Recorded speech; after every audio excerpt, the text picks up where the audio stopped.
je vais demander aux animateurs et aux animatrices des séances qui ont eu lieu aujourd'hui, je vais leur demander de nous faire part des deux leçons retenues qui en sont ressorties de leur séance aujourd'hui, c'est-à-dire les partager avec nous pour que nous puissions nous en inspirer. Et puis j'aurai quelques annonces d'ordre administratif et peut-être quelques devoirs vous donner pour ce soir, n'est-ce pas? Non, peut-être pas. Je vois votre réaction à cette proposition. Bon, des volontaires, s'il vous plaît, les animateurs, vos deux leçons à retenir les plus intéressantes ou utiles. Je n'ai pas pu assister à toutes les sessions. Toutefois, d'après ce que j'ai entendu, c'était très dynamique. Et puis, alors, allez-y. Aucun volontaire. Est-ce que je dois imposer une liste des orateurs et l'ordre? Eh bien, on vient de tenir notre atelier dont je suis en train de parler. Alors, ce sera facile de souligner deux leçons à tirer. Donc, il s'agissait des exemples contemporains pour améliorer les systèmes SESEC. Alors, nous avons tellement de possibilités pour nous permettre de recueillir les statistiques. Nous avons les systèmes tout à fait autonomes comme celui qui existe en Norvège, comme d'autres ailleurs dans le monde. Et nous avons entendu, bon, quelqu'un a fait le point sur le modèle en Afghanistan. Bon. Alors, on a déployé beaucoup d'efforts pour améliorer le système de collecte de données, mais l'essentiel, c'est d'assurer la collecte des données essentielles pour témoigner des changements démographiques. Deuxième étape. Alors, il faut donc tenir compte des innovations technologiques telles que les plateformes électroniques, les réseaux sophistiqués qui permettent la prestation de services à l'intention des citoyens de façon efficace. Et pour y parvenir, c'est-à-dire mettre en œuvre un système qui permet la collecte de données et la prestation de services sans les nouveautés, les innovations dont on a tiré parti en Afghanistan, à titre d'exemple. Bon, il y a la question, on a parlé de l'efficacité, c'est-à-dire les économies qui ont été faites aux Philippines grâce aux innovations technologiques. Alors, tout compte fait, il est essentiel d'avoir des statistiques essentielles ainsi que de tenir des dossiers sur les naissance et la mortalité. Il ne s'agit pas uniquement de méthodologie, mais d'opérations sur le champ. Merci infiniment. Thank you very much for... Sur le terrain, plutôt. Merci pour ce bref survol, quand même percutant. Prochain intervenant. Tout le monde se précipite pour aller à la tribune. Vous aurez dû nous prévenir qu'il fallait faire un résumé, faire le point sur nos ateliers. Alors, moi, j'ai animé la séance sur le développement inclusif. Il y avait de nombreux exposés.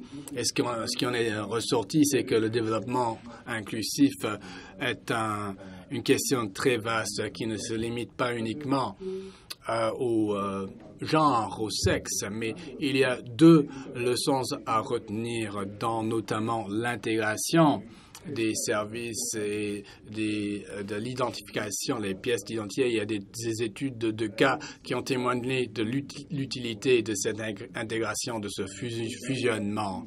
Alors, on voit qu'il y a la question du ESEC d'un côté et puis l'identification de l'autre côté.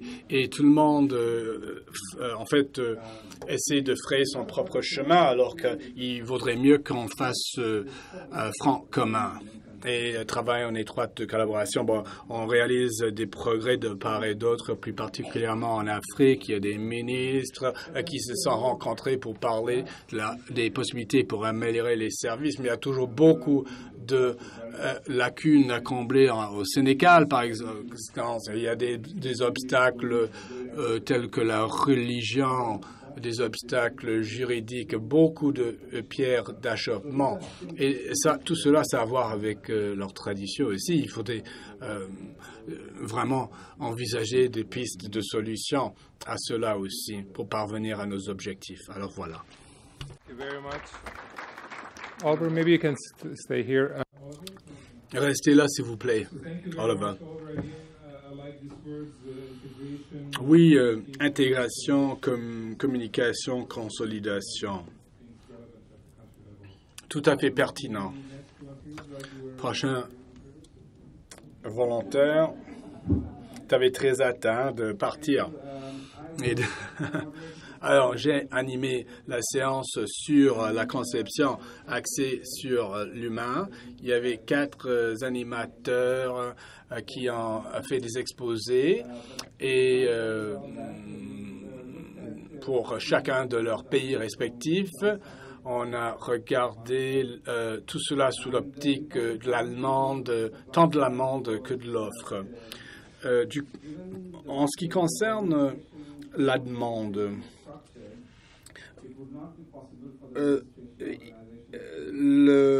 l'organisation d'inscription ou d'enregistrement ne saurait pas améliorer la sensibilisation à moins de tisser des liens avec les établissements et les gens à la base. Et malheureusement, heureusement, on ne peut pas ouvrir des centres d'enregistrement dans chaque région. Donc, il faut vraiment miser sur la technologie et, en fait, s'inspirer des plateformes dont se servent d'autres organismes. Et il faudrait également tirer parti des technologies de fine pointe pour pouvoir faire le transfert archi rapide de données de renseignements. De cette façon, les gens n'auront pas à se déplacer pour aller au centre d'inscription. Bon, ça, c'était le côté de l'offre. Bon, passons maintenant de l'autre côté de la médaille, la demande.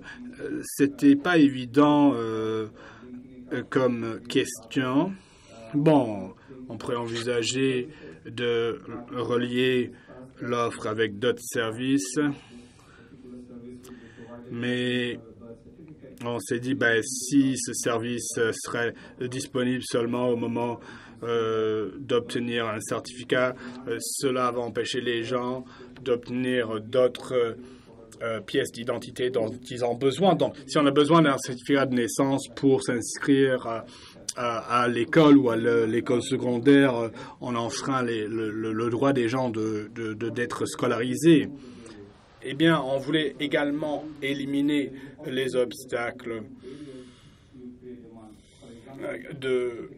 car cela permet d'augmenter la demande. Il y a beaucoup de naissances qui sont enregistrées, mais les certificats ne sont pas émis.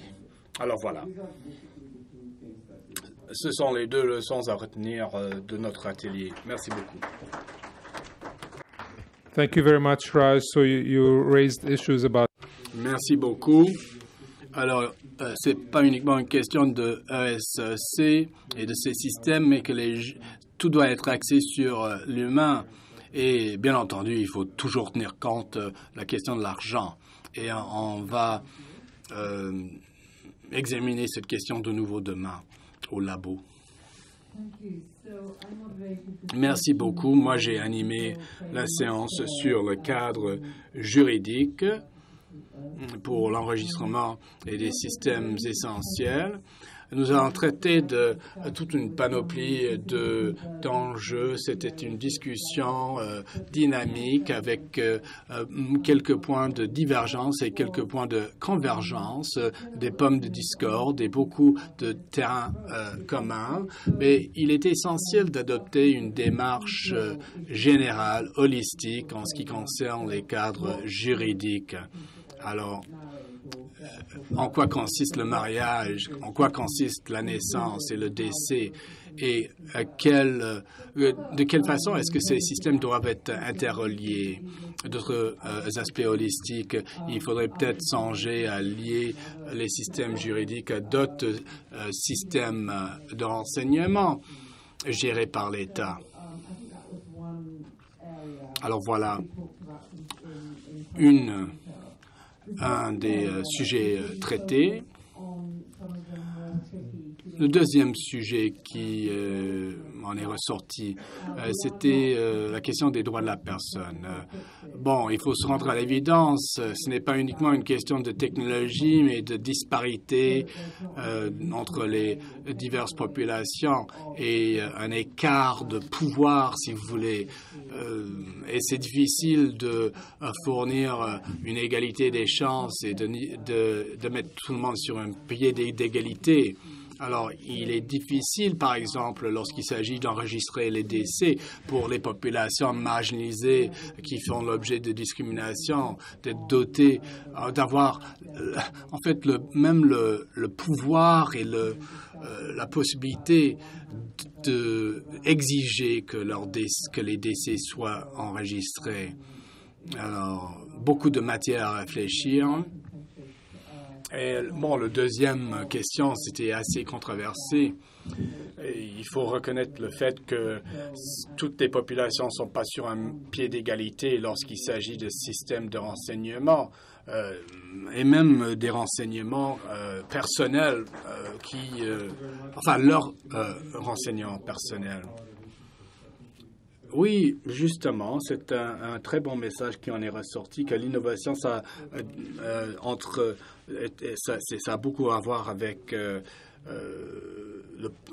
pouvoir dont détiennent les gens et les populations. Moi, je remplace Sam. On a tenu une séance sur les numéros d'identité uniques. Eh bien, la Banque mondiale a dernièrement parachevé une étude portant sur 65 pays et la façon dont ils accordent des numéros d'identification.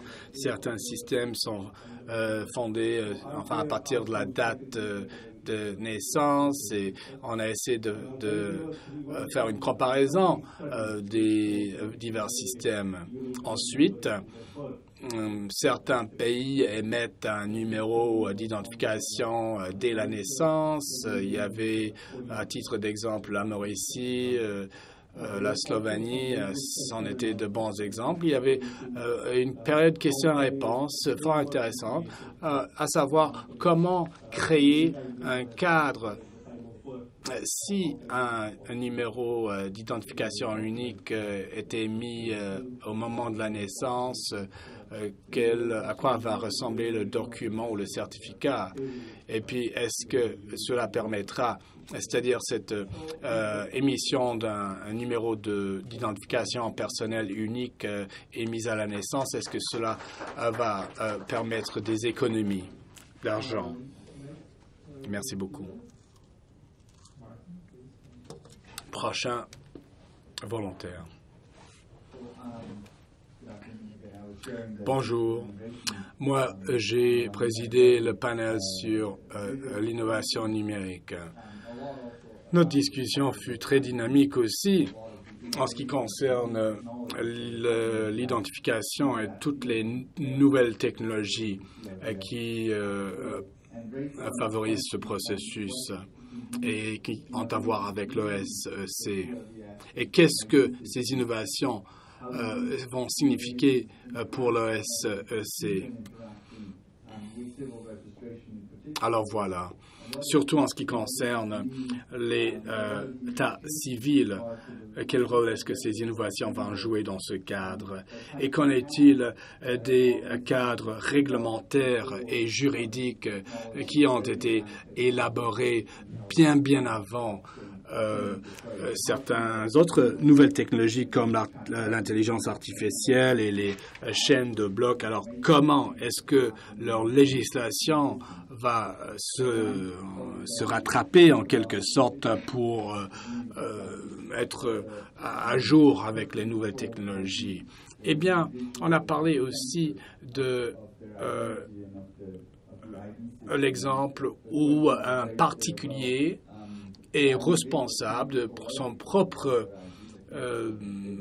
identification. Mais écoutez, on a conclu que le gouvernement doit avoir voix au chapitre parce qu'on ne peut pas tout simplement permettre à un individu de contrôler tout cela.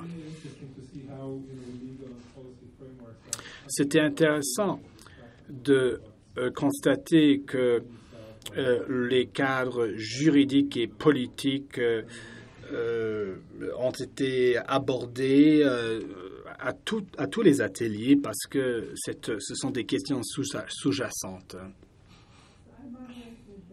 Moi, j'ai animé le panel sur l'enregistrement civil et la protection sociale. On avait 3 exemples fort intéressants de 3 pays, 3 leçons à retenir. L'enregistrement civil et la protection sociale fait partie intégrante de l'établissement ou le renforcement des nations. Et quels sont les 3 critères pour un registre d'état civil qui est bien rodé, qui fonctionne bien? 1, un cadre juridique. 2, un cadre institutionnel. 3, une capacité administrative qui permet de gérer et de mettre en œuvre tout un mécanisme d'enregistrement d'événements essentiels. Et bien entendu, à ces balbutiements, un système n'est pas, on l'a pas peaufiné, donc ça prend du temps. Et on y apporte des modifications et des améliorations au fur et à mesure. Et parfois,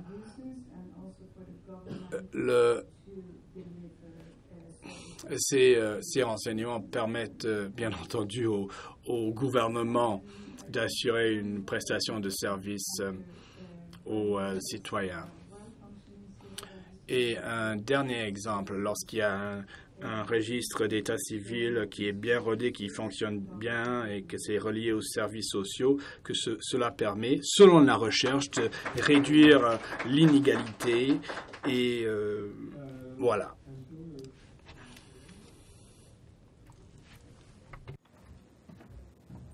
So we had a session around health and CRF.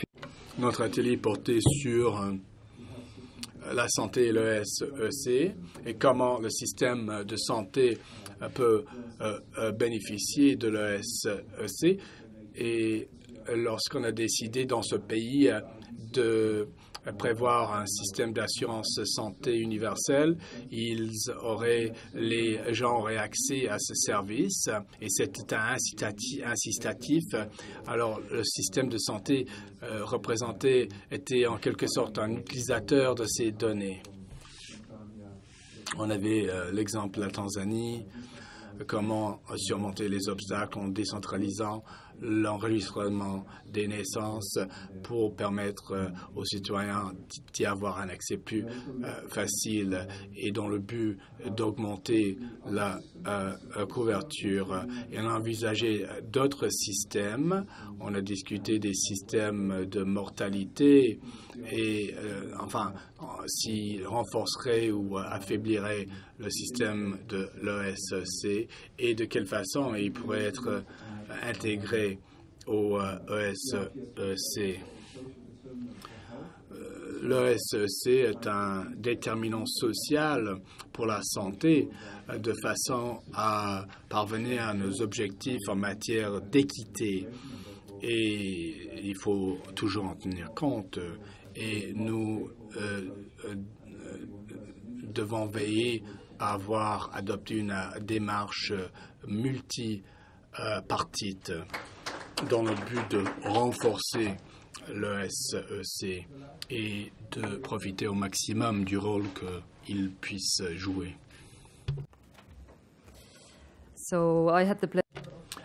Eh bien, moi, j'ai eu le plaisir d'animer un atelier sur les innovations reliées à l'enregistrement d'état civil dans le contexte de catastrophes naturelles et d'urgence. Vous n'êtes pas sans savoir qu'il y a de nombreux pays qui ont du mal à enregistrer tous leurs citoyens, même sans compter ceux qui sont atteints de catastrophes naturelles ou d'urgence. On a entendu des exposés de la part de panélistes fort intéressants. Alors, les innovations qui ont été proposées, des pistes de solutions fort pratiques, à mon sens, dans la première, c'était la mobilisation des communautés. Et pendant la séance plénière, on a quand même appris que c'est une source d'informations très riche. Deuxième élément, c'est le rôle du secteur de santé qui continue normalement à fonctionner même pendant les urgences et les catastrophes naturelles et donc leur rôle dans l'enregistrement des décès, des naissances est essentiel.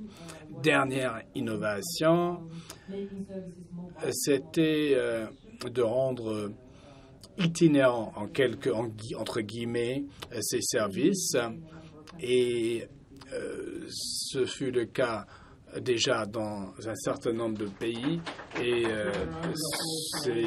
ça a permis une efficacité au niveau des services. Merci à tous les panélistes.